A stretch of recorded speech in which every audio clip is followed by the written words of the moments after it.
হ্যাঁ, এই লোকা লোকা লোকা দাদা। দাদু প্রণাম। বেঁচে থাকো বাবা। জন্মদিনের অনেক অনেক শুভেচ্ছা দাদু। থ্যাংক ইউ মাই সান। এসো বাবা, কেকটা কাটি। আরে এসব করবার কি দরকার ছিল বাবা? আরে এই বয়সে এসব কি ভালো লাগে বলো? বাবা, জন্মদিনে তো সবাই কেক কাটে, আর এতে বয়সের কি আছে? আরে রণবিজয়, তোমার এত কষ্ট করার কি ছিল? বাচ্চারাই কেকটা নিয়ে আসতো। No no, it's okay. Happy birthday to you, happy birthday to you, happy birthday dear papa, happy birthday to you.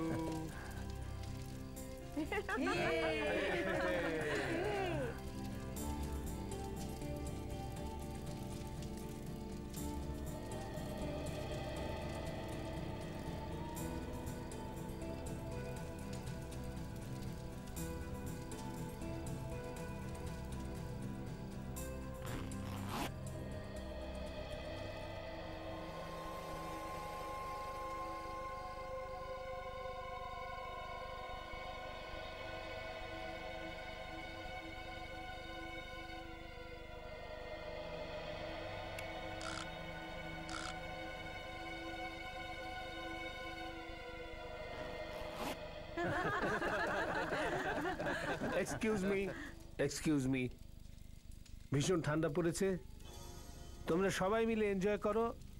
আমি ভেতরে গিয়ে একটু বিশ্রাম করে নিই, একটু আনইজি ফিল করছি। আরে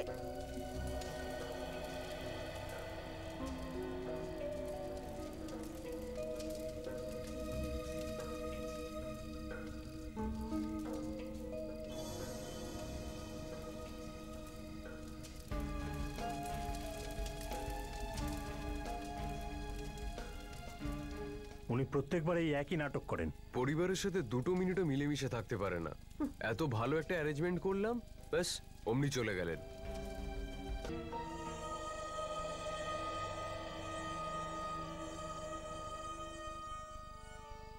কেমন লাগছে স্যার? আপনার ছেলেরা এত সুন্দর একটা পার্টি দিয়েছে জন্মদিনে। It's so nice of them, তাই না? সব নাটক সুজি। আমাকে ভুলিয়ে ভালিয়ে সবাই প্রপার্টিটা নিজের নামে করতে চাইছে। কিন্তু স্যার, সুজি, তুমি হয়তো দেখতে পাচ্ছ না, কিন্তু আমি ওদের লোভটা পরিষ্কার দেখতে পাচ্ছি। সবাই যে যার নিজের তালে আছে, কিন্তু ওরা যে এরকম চাইছে না, আমি সেটা কিছুতেই হতে দেব না। সেই জন্য তোমাকে এখানে ডেকেছি। মানে ওই দিন আপনি যা বলছিলেন সেটা সত্যি করতে চলেছেন? এটা আমার শেষ সিদ্ধান্ত, সেটা কেউ বদলাতে পারবে না। স্যার বলুন আমাকে কি করতে হবে? এই নাও, এটা কালকে নিউজ পেপারে ছাপিয়ে দেবে। আমাকে এখনই এটা প্রেসে দিতে হবে। Thank you Suji, bye. Bye sir.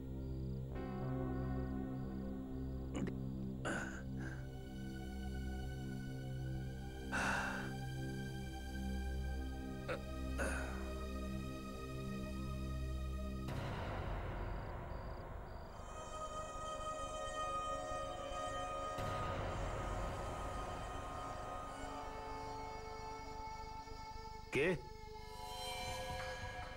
কে তুমি? সামনে আসছো না কেন? কে তুমি?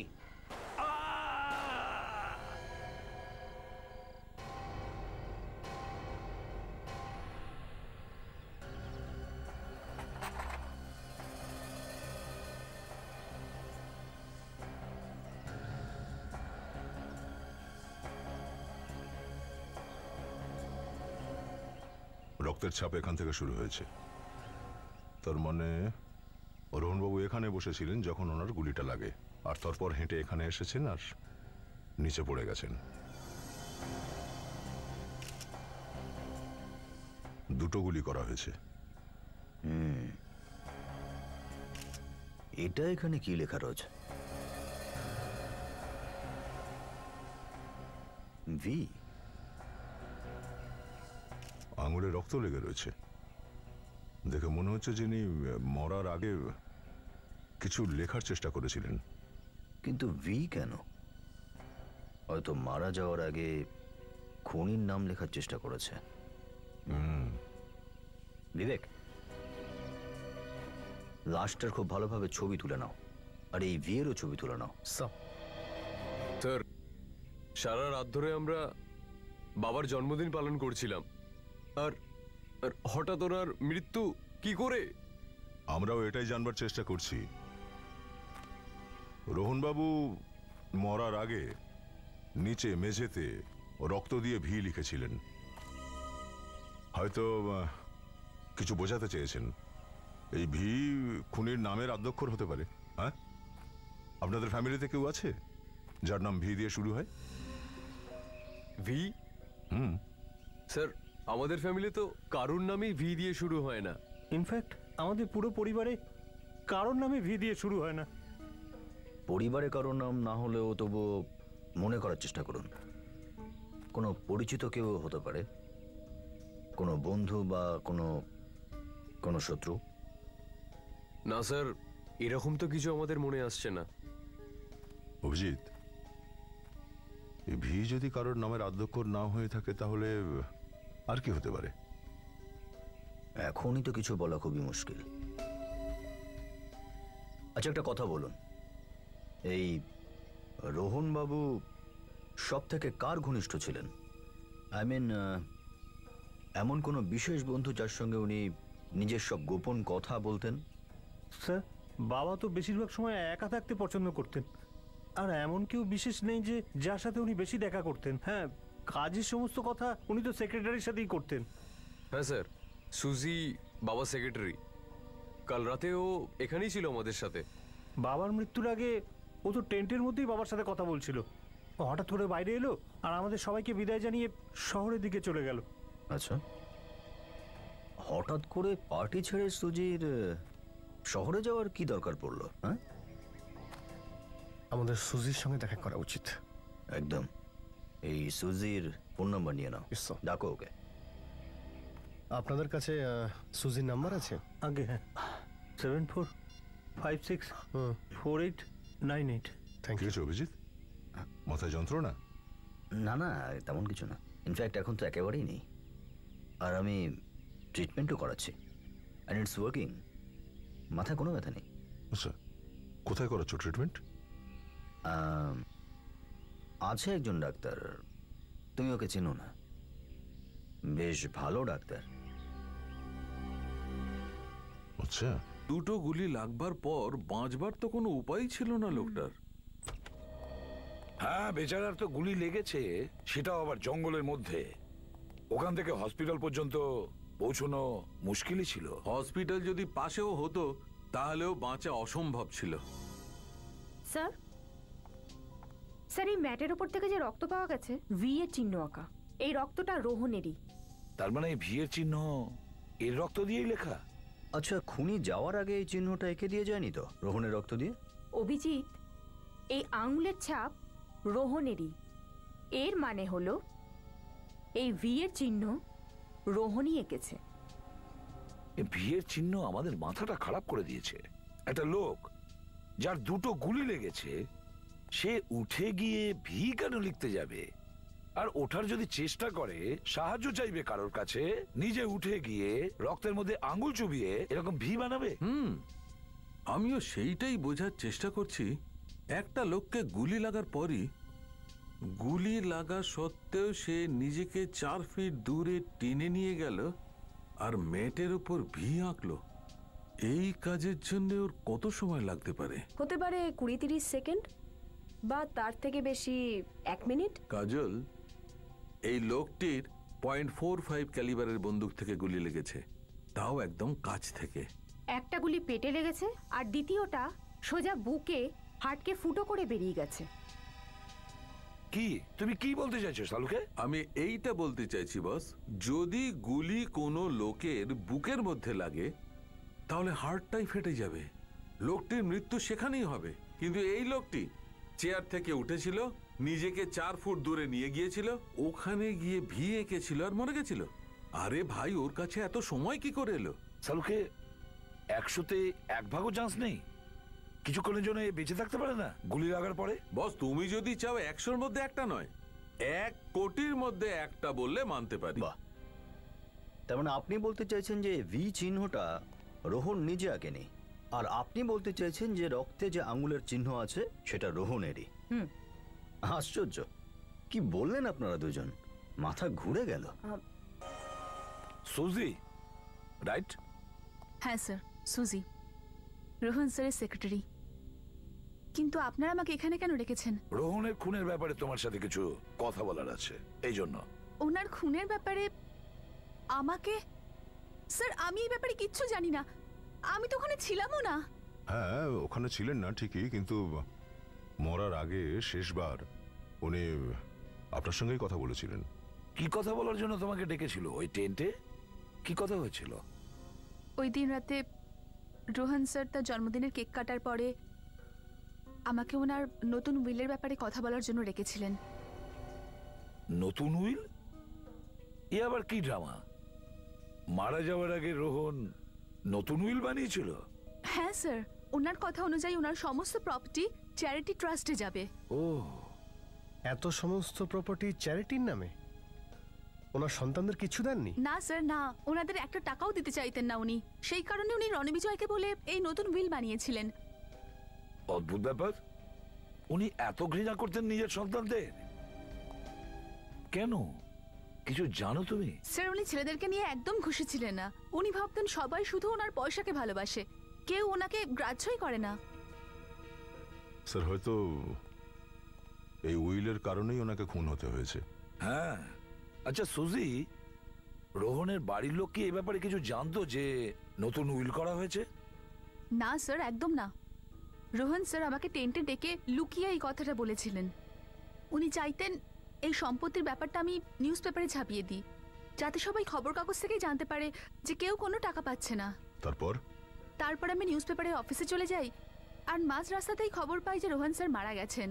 তারপর আমি ফিরে আসি। এমনটাও তো হতে পারে যে যে কোনো ভাবে এই উইলটার ব্যাপারে ওনার পরিবারের কেউ জানতে পেরেছিল আগে থেকে। হ্যাঁ না স্যার না, এরকম হতেই পারে না, কারণ এই উইলের ব্যাপারে রোহন স্যার ছাড়া আর দুজন লোক জানতো, এক আমি আর একজন ওনার লয়ার রণবিজয়। রণবিজয়? স্যার যদি এই নতুন উইলটা রণবিজয়ের কাছে থাকে তাহলে ওরও প্রাণ সংশয় স্যার। হ্যাঁ, এই রোহনের বাড়ির লোক তো যে কোনো কিছু করতে পারে ওই নতুন উইলটা পাওয়ার জন্য। সাবধানে থেকো বিবেক, রণবিজয়ের প্রাণ সংশয় রয়েছে, খুনি ভিতরেও থাকতে পারে।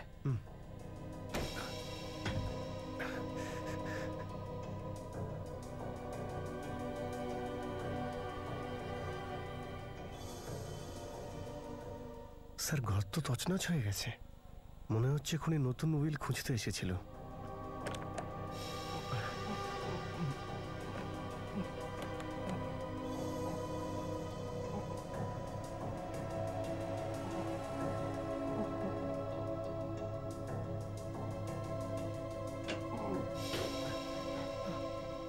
রণবিজয় স্যার, আমাকে মারবেন না স্যার। স্যার তুমি ঠিক আছো তো? Yes sir. কিন্তু তুমি এখানে আলমারির মধ্যে কি করছিলে? হ্যাঁ স্যার, আমার আসার আগে কয়েকজন লোক এখানে এসেছিল স্যার, তারা নতুন উইলের কাগজপত্র খুঁজছিল স্যার। আচ্ছা, তারপর? স্যার যেই ওরা আমাকে দেখলো তারপরেই আমাকে গুলি চালিয়ে দিল স্যার। স্যার আমি কোনো মতে বেঁচে এই আলমারিতে লুকিয়েছি স্যার। তুমি ওই লোকগুলোকে দেখেছো তো? চিনতে পারবে? না স্যার, আমি কাউকে দেখিনি, সবাই মুখোশ পড়েছিল স্যার। স্যার আমার মনে হয় এই সমস্ত কিছুর পেছনে রোহনবাবুর পরিবারের কোনো লোকের হাত আছে। আচ্ছা, এমনটা তোমার কেন মনে হয়? স্যার রোহনবাবুর নতুন উইলের কাগজপত্রে অন্য কারোর কি লাভ হবে? তো পেপারস কি ওরা পেয়েছে? না স্যার, ওগুলো আমি অন্য কোথাও লুকিয়ে রেখেছি। Very good. আচ্ছা, তুমি মুখ দেখতে পাওনি, তবু অন্য কোনো বিষয় তাদের সম্পর্কে মনে আছে? আমি না, ওদের হাতে হাত ঘড়ি, কোনো চেন বা একে অপরকে নাম ধরে ডাকছিল, এমন কিছু? হ্যাঁ স্যার। স্যার ওদের মধ্যে কোনো একজনের ডান হাতে একটা ট্যাটু ছিল। ট্যাটু? কিরকম ট্যাটু? কি মানে কি আঁকা ছিল? স্যার চামচিকে ট্যাটু। চামচিকে? দেখতে হবে রোহনের ফ্যামিলিতে এমন কে আছে যার চামচিকে এত পছন্দ। হ্যাঁ মায়া,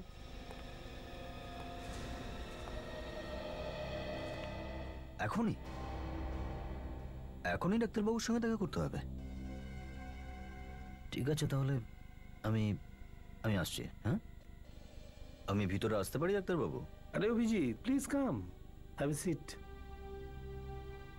এখন কেমন আছো অভিজিৎ?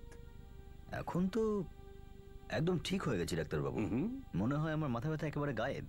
দেখেছো, আমি তোমাকে বলেছিলাম না যে ওষুধের থেকে বেশি নিজের ডাক্তারের উপর বিশ্বাস রাখতে হয়।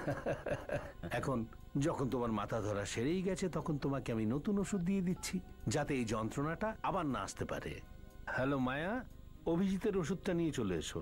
ডাক্তারবাবু, এই পুরনো যে ওষুধগুলো, এগুলো তো একেবারে ঠিকঠাক কাজ করছিল, তো নতুন ওষুধ কি খুব দরকার?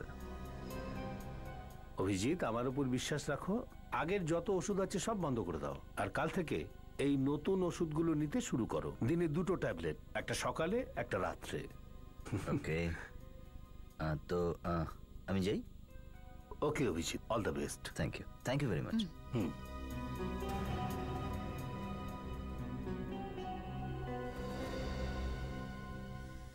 খুব সহজেই মেনে নিল। আমি তো শুনেছিলাম যে খুব একগুঁয়ে মানুষ।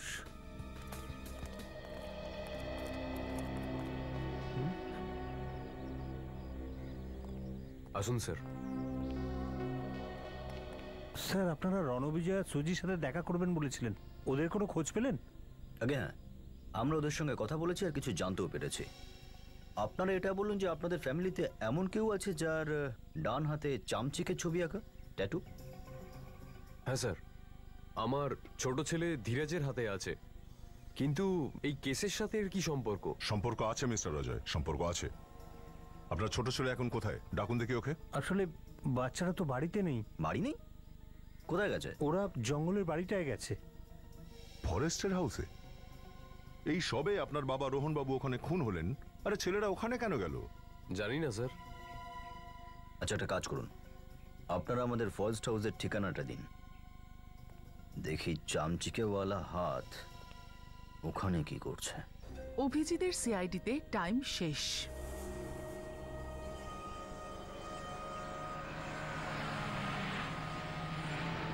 স্যার, এটা সেই জায়গাটা যেখান দিয়ে রোহনবাবুর ফরেস্ট হাউসে যাওয়া যায়। ওই 5 ভাই নিশ্চয়ই এখানেই এসেছে। রাস্তা তো তেমন কিছু চোখে পড়ছে না।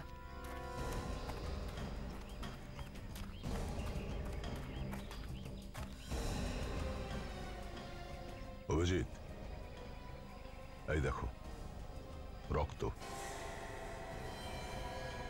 তার মানে এখানে কিছু না কিছু ঘটেছে।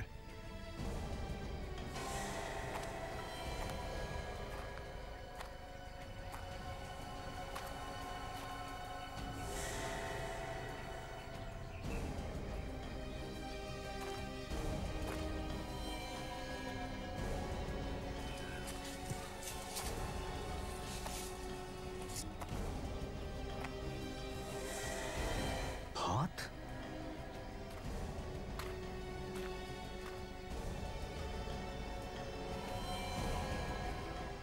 স্যার, এ তো ফাল্গুন, রোহনবাবুর নাতি। ফাল্গুন? এত রক্ত?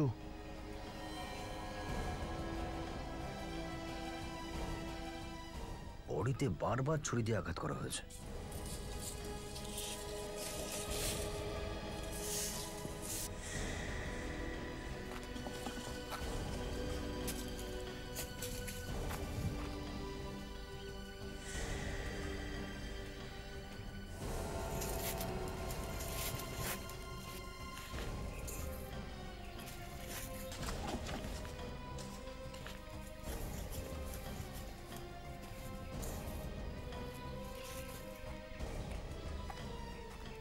মনে হচ্ছে খুনি ছুরিটা সঙ্গে করে নিয়েই পালিয়ে গেছে।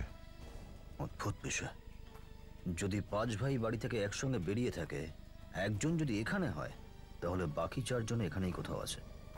একটা ভাই যখন খুন হয় তখন বাকি ভাইরা তাকে ফেলে পালায় কি করে? এমনটাও হতে পারে দয়া যে এই কাজ এই 4 ভাইয়ের মধ্যেই কারো একজনের। রক্ত একদম টাটকা মনে হচ্ছে, তার মানে মৃত্যু সদ্য সদ্য ঘটেছে। খুনি নিশ্চয়ই আশেপাশেই কোথাও থেকে থাকবে। পুরো জঙ্গলে তল্লাশি করি। বিবেক, তুমি বডি ফরেন্সিক ল্যাবে পাঠানোর ব্যবস্থা করো। Yes sir.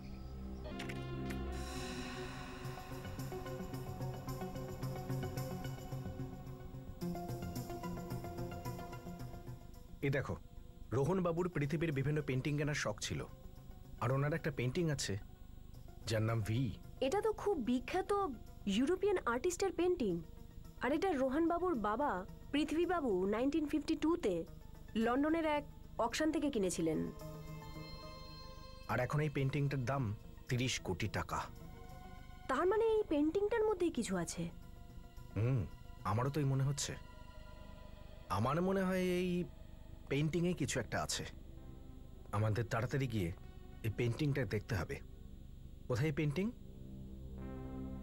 মন্ধার কলোনি, রোহন বাবুর পুরনো বাংলোয়।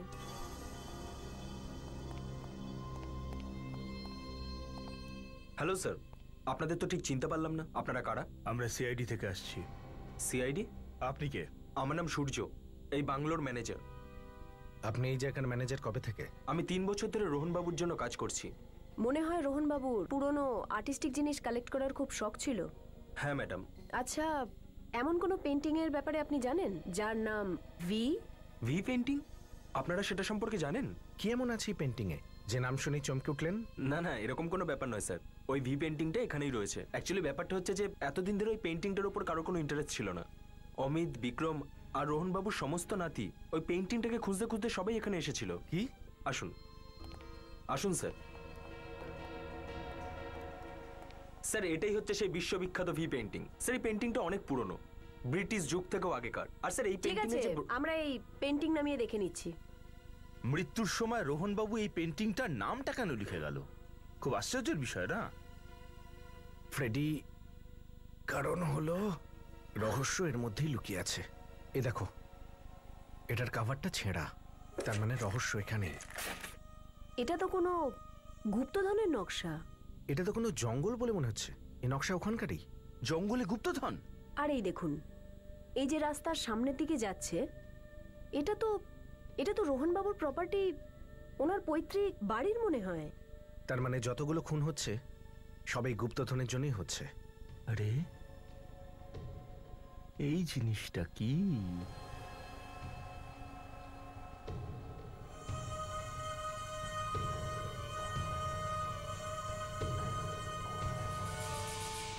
আরে এটা তো রোহনবাবুর বাবার লেখা চিঠি, রোহনবাবুর নামে। রোহনবাবুর নামে চিঠি? অনেক বছরের পুরনো চিঠি মনে হচ্ছে। এতে পরিষ্কার করে লেখা আছে যে, বাবা রোহন, এই পেন্টিংটা সযত্নে রেখো। এই পেন্টিংটার মধ্যে একটা গুপ্তধনের খোঁজ রাখা রইল। তোমাকে এই গুপ্তধন খুঁজে পেতে হবে, পৃথ্বী। তার মানে যারা যারা এই গুপ্তধনের পেছনে লেগেছে তারা সকলেই ওই রোহনবাবুর পৈতৃক বাড়ির দিকেই গেছে।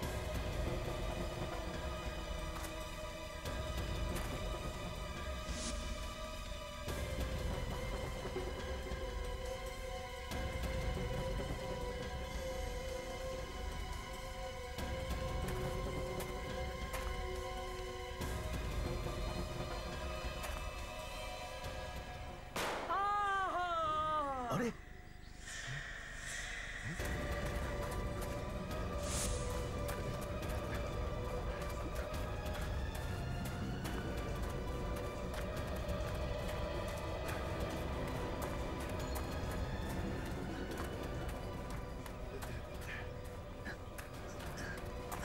Oh my God.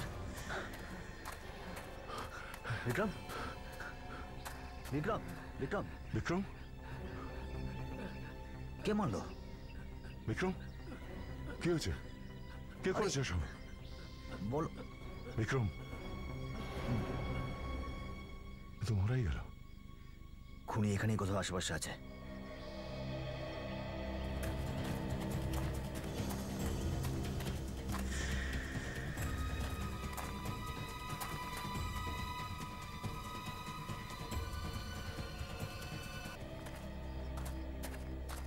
পালিয়ে গেছে।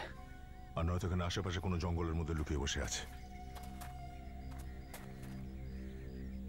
প্রথমে ফাল্গুনের মৃত্যু, তারপর ওর ভাই বিক্রম। কি চলছে এই ফ্যামিলিটায়? হ্যাঁ, সব একে অপরের শত্রু হয়ে গেছে। কিন্তু কেন?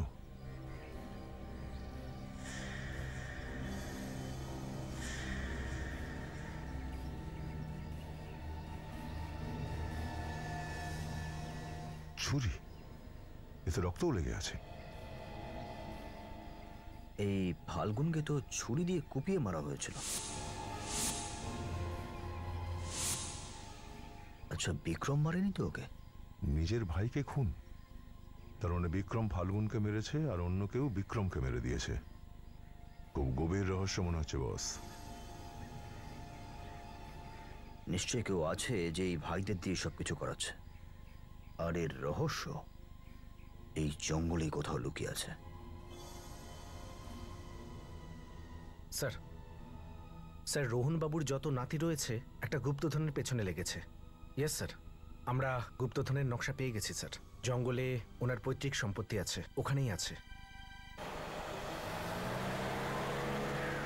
স্যার, এটাই হলো ওদের পুরনো বাড়ি স্যার।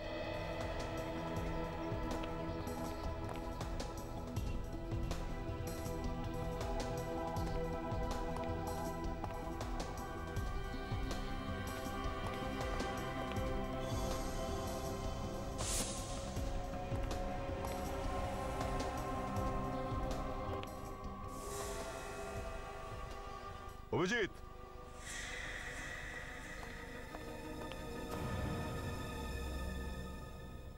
মারা গেছে। ও মাই গড, একই ছুরি মেরেছে একেও। স্যার, মনে হচ্ছে ওরা এখান থেকে পালিয়ে গেছে। এখানেও কাউকে দেখতে পাচ্ছি না। নিশ্চয়ই এই ঘরে এমন কিছু লুকিয়ে রাখা আছে যার খোঁজে ওরা সবাই মিলে এখানে চলে এসেছিল। নকশার কোনো পরের সূত্র? এটা ছবিটা এরকম বাঁকানো কেন?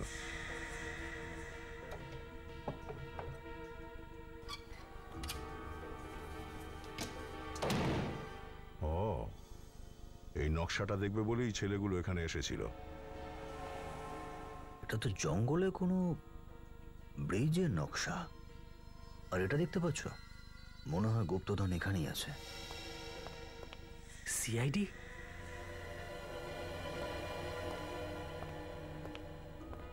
স্যার, আমি এই জঙ্গলের গার্ড। আপনাদের ভিতরে আসতে দেখে আমি নিজে থেকে হেল্প করতে চলে এলাম। আগে এটা বলো, এই কিছুক্ষণ আগে, একটু আগেই রোহনের ফ্যামিলির মধ্যে কেউ এখানে এসেছিল কি? হ্যাঁ স্যার, এসেছিল। আচ্ছা, জঙ্গলের আশেপাশে কোনো ব্রিজ আছে নাকি? হ্যাঁ, পাশেই আছে স্যার। আচ্ছা, এটা দেখুন, এই দেওয়ালে যে নকশা আঁকা রয়েছে, এরকমই ব্রিজটা? হ্যাঁ, এটাই স্যার। 15 বছর আগেই তৈরি হয়েছে। সেটা কি করে হয়? যদি এই নকশাটা 50 বছরের পুরনো হয়ে থাকে, তাহলে 50 বছর আগের নকশায় 15 বছরের ব্রিজ কি করে আসে? তাহলে তো হয় নকশাটা নকল, নাহলে অন্য কোনো ব্রিজ আছে। এই জঙ্গলে এই ব্রিজটা ছাড়া অন্য কোনো ব্রিজ আছে কি? না স্যার, এই একটাই ব্রিজ আছে। ও বিবেক, এর কাছ থেকে এই ব্রিজটায় যাওয়ার রাস্তা ভালো করে বুঝে নাও। আপনি আসতে পারেন। আচ্ছা স্যার, ঠিক আছে। আমি সচিন আর কাজলকে জিজ্ঞেস করে নি যে চিঠিটা ওরা ছবির পেছনে পেয়েছিল সেটা যাতে ভালো করে এক্সামিন করে, তাহলে জানা যাবে 50 বছর আগের কি নয়।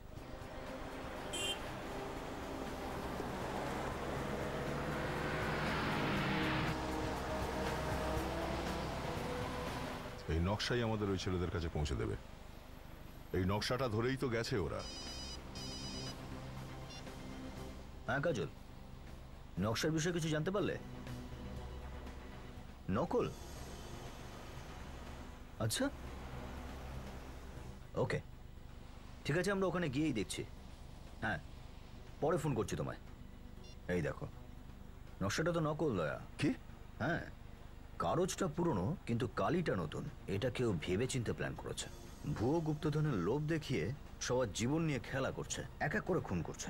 এই ধরনের কাজ তো রোহনের কোনো শত্রুই করতে পারে। এটা এমন কোনো ব্যক্তি যে রোহনের বিষয়ে সবকিছু জানে, খুব কাছের কোনো মানুষ।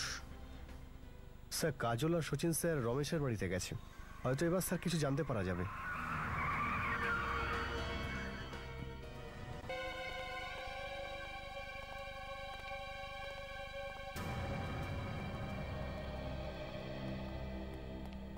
অভিতাস, কিছু জানা গেল? জানা গেল যে খুনিকে?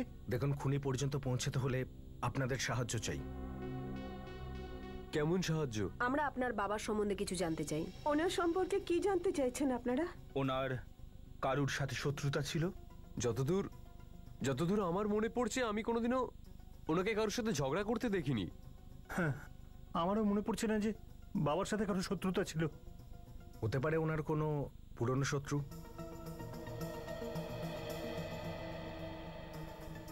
অজয়, রমেশ কাকা। হ্যাঁ, রমেশ কাকা। রমেশ কাকা বাবার খুব ভালো বন্ধুদের মধ্যে একজন ছিলেন। আমরা যখন 7-8 বছর বয়সে ছিলাম, বাবার আর রমেশ কাকার মধ্যে একটা ভীষণ গোলমাল হয়েছিল। তখন রমেশ কাকা বাবাকে প্রাণে মেরে দেওয়ার হুমকি দিয়েছিল। কিন্তু কিন্তু এই কথার তো অনেক বছর হয়ে গেছে। কোথায় থাকেন তোমার এই রমেশ কাকা? হয়তো আন্ধেরি ওয়েস্টের লিঙ্কিং রোডে থাকেন। আন্ধেরি ওয়েস্ট, লিঙ্কিং রোডে? সবচেয়ে আগে এটা জানতে হবে যে এই শত্রুতার কারণটা ঠিক কি ছিল। দেখুন, আমরা সিআইডি অফিসার, আমরা আপনাকে কিছু জিজ্ঞাসাবাদ করতে এসেছি রমেশ বাবুর ব্যাপারে। উনি আছেন? উনি তো 32 বছর আগে মারা গেছেন,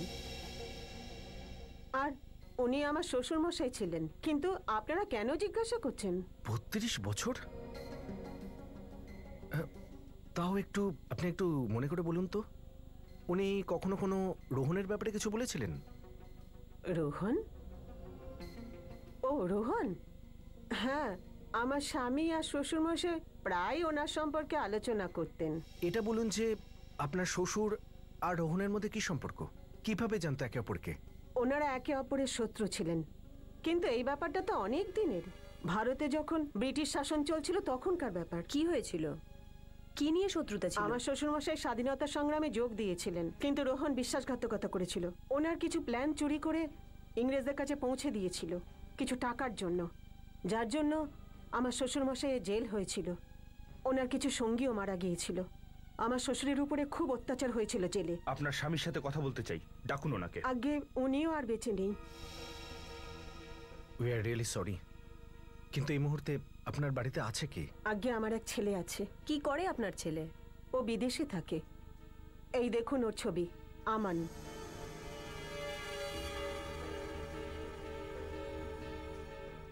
ও আমান? হ্যাঁ, কেন, কি হয়েছে? আগে না, কিছু না, থ্যাঙ্কস।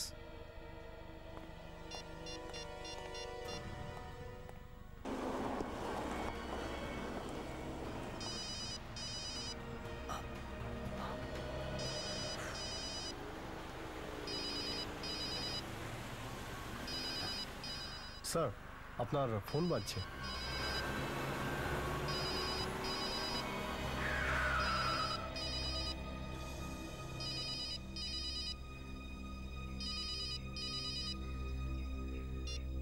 হ্যাঁ সচিন,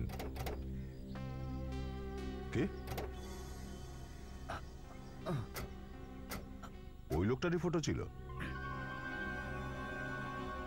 মাই গড। ওকে, ঠিক আছে।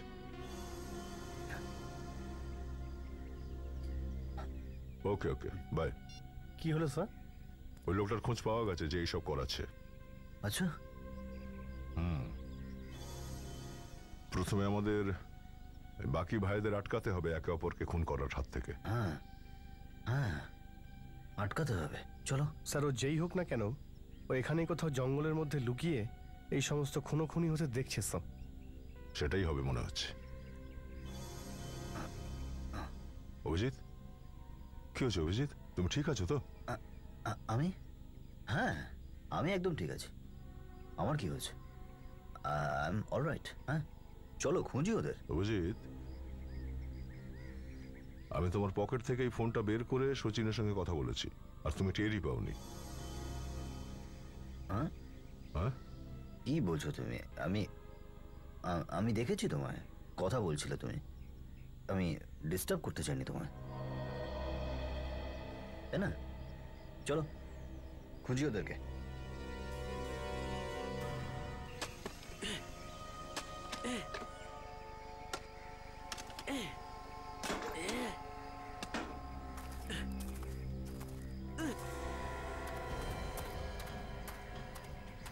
ভালো হয়েছে স্যার আপনি এসে গেছেন। ওরা এইখানে আছে মনে হচ্ছে। তাড়াতাড়ি যেতে হবে, খুন হওয়ার আগেই ওদের থামাতে হবে।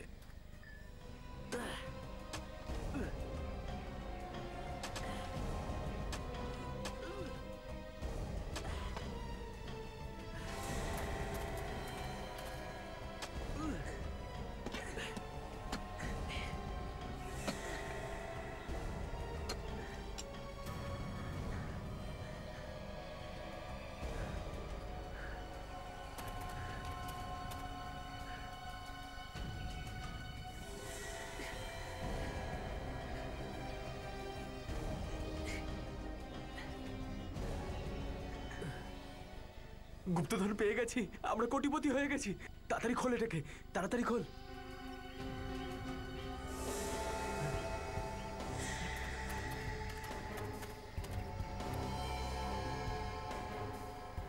তোরে তো তারা কিস আমার ভাই। বিবেক, তাড়াতাড়ি যাও, ওর পেছন দিক থেকে সাবধানে, ওর হাতে বন্দুক আছে, দেখো ও আবার যেন গুলি না চালিয়ে দেয়। এটা কি করছিস তুই ভাই? পাগল হয়ে গেছিস তুই? এই গুপ্তধন আমার একার নাকি? আমাদের দুজনের তো।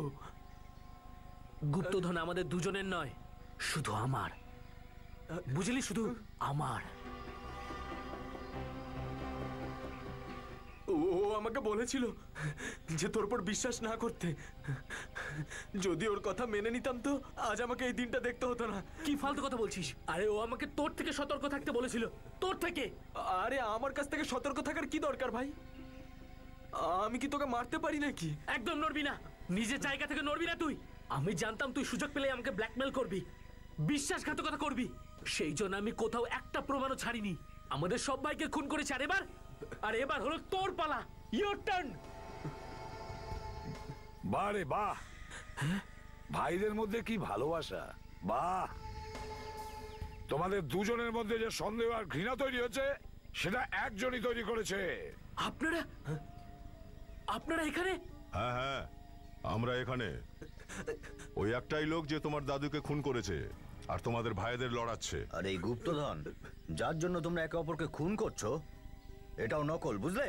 কিন্তু সত্যিটা হলো এটাই যে গুপ্তধন তো আমরা পেয়ে গেছি। কোনো গুপ্তধন টুপ্তধন কিছু নয়, ভুলভাল কথা সব। কিছু নেই বাক্সের ভেতরে।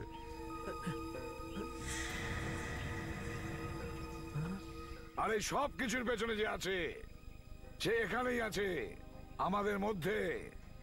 তুমি যেখানেই থাকো না কেন, আমরা জানি তুমি অমিত আর ধীরাজকে প্রাণে মারতে চাইছো, কিন্তু আমরা এটা হতে দেব না। যদি সাহস থাকে আমাদের আটকে দেখাও। না ইন্সপেক্টর, আপনি ওদের এমনি নিয়ে যেতে পারবেন না। কি রণবিজয়? এদের দুজনকে মরতে হবে। তুমি দাদুকে মেরেছো? হ্যাঁ আমি মেরেছি, আর আমি তোমাদেরকেও ছাড়বো না। তুই আমাদের ভাইদেরকেও মেরে দিলি। কি ক্ষতি করেছিল ওরা তোর? বিশ্বাসঘাতক। বন্দুক আমার কাছেও আছে, তুই বাঁচতে পারবি না। মেরে ফেলবো তোকে আমি।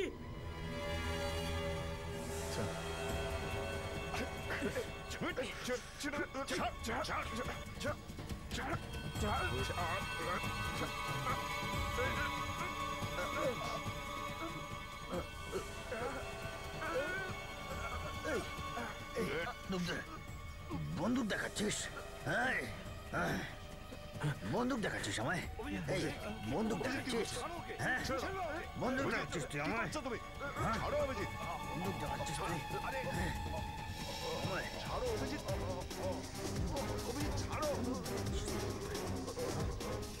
বন্দুক দেখাচ্ছিস? পাগল হয়ে গেছো নাকি? কি করছো তুমি? ওই বেচারি তো মরে যেত।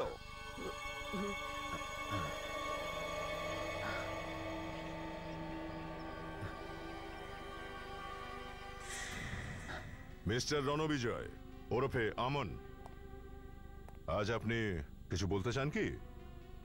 এ আর কি বলবে? রোহনকে খুন করে ওর পরিবারের সবাইকে একে অপরের শত্রু বানিয়ে ছেড়েছে। হ্যাঁ, এটা করে আমি আমার ঠাকুরদার বদলাটা পূর্ণ করেছি। আমার ঠাকুরদাকে ফাঁসিয়েছিল ওরা।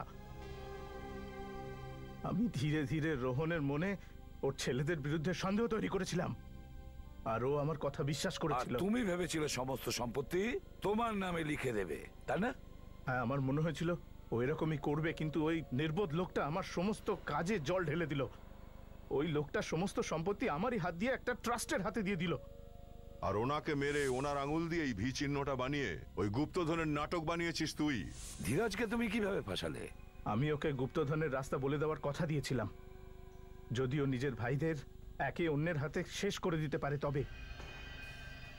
ব্যাস, বাকি ওনার লোভ ওদের জীবনই নিয়ে নিল। লজ্জা পাওয়া উচিত তোমার। তুমি একজন উকিল, বুঝলে? তোমার যদি ঠাকুরদার হয়ে প্রতিশোধ নেওয়ার ছিল তাহলে আইনের সাহায্য নিতে, কিন্তু তা করোনি। প্রতিশোধের আগুন আর লোভে তুমি পুরোপুরি অন্ধ হয়ে গিয়েছিলে। চারজন নিরীহ লোককে খুন করিয়েছো তুমি। এবার যতই ওকালতি করো না কেন, পৃথিবীর কোনো আদালতই আর তোমাকে ফাঁসি থেকে বাঁচাতে পারবে না। নিয়ে যাও একে Bibek. Sir sir sir please sir, sir please sir, sir sir.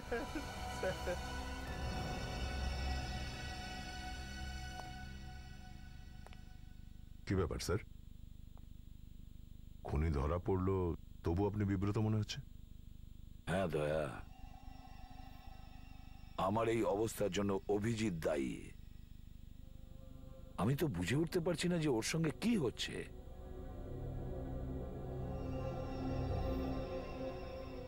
তুমি চুপ করে আছো কেন দয়া? স্যার ওই কি কি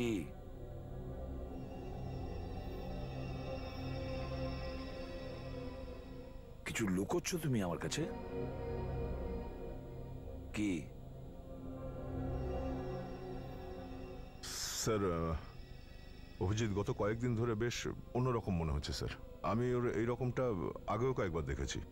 গতবারে স্যার একটা ক্রাইম স্পটে স্যার ও গ্লাভস না পরেই লাশের গায়ে হাত দেওয়ার চেষ্টা করছিল। সেটাই তো বুঝে উঠতে পারছি না ও কেন এরকম করছে। জানি না স্যার, তবে এসব তখন থেকেই হচ্ছে যখন ওর মাথায় চোট লেগেছিল।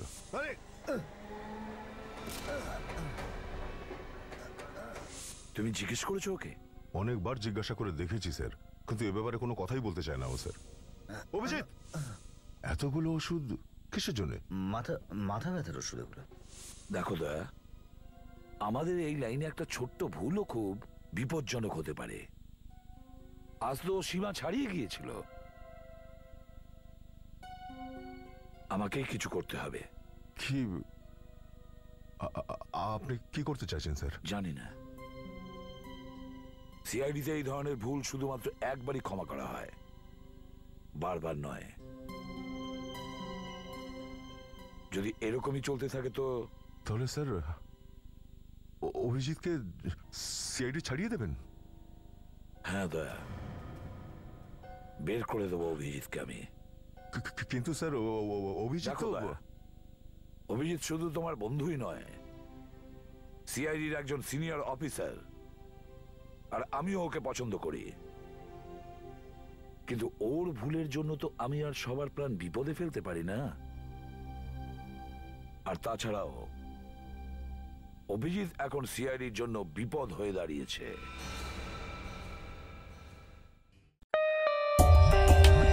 For more updates, subscribe to our channel, click the show links and enjoy watching the videos.